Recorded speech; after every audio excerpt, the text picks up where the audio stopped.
এক কোটি দোকান কর্মচারী ঈদ বোনাস কবে দিতে হবে সেটা বলা হয় নাই। 8 ঘন্টার জায়গায় 14 ঘন্টা 20 ঘন্টা কাজ করবে, এদের যে ওভার টাইম দেওয়ার কথা সেটারও খবর নাই। আমরা আজকে এখানে দাঁড়িয়ে 4টি সুনির্দিষ্ট বক্তব্য রাখতে চাই।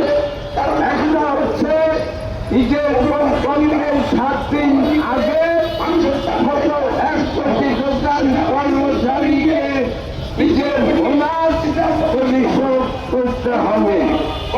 আমাদের দ্বিতীয় দাবি, এই 8 ঘন্টার জায়গায় 14, 16, 18, 20 ঘন্টা যে কাজ করানো হচ্ছে তাদের অতিরিক্ত কাজের জন্য ওভার টাইম ভাতা দিতে হবে।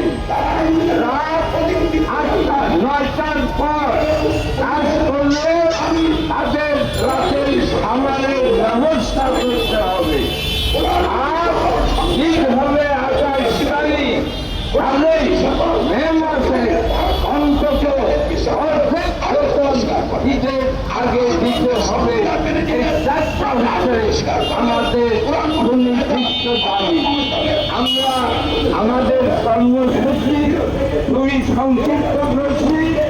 এই অনুষ্ঠানের কর্মসূচি আমার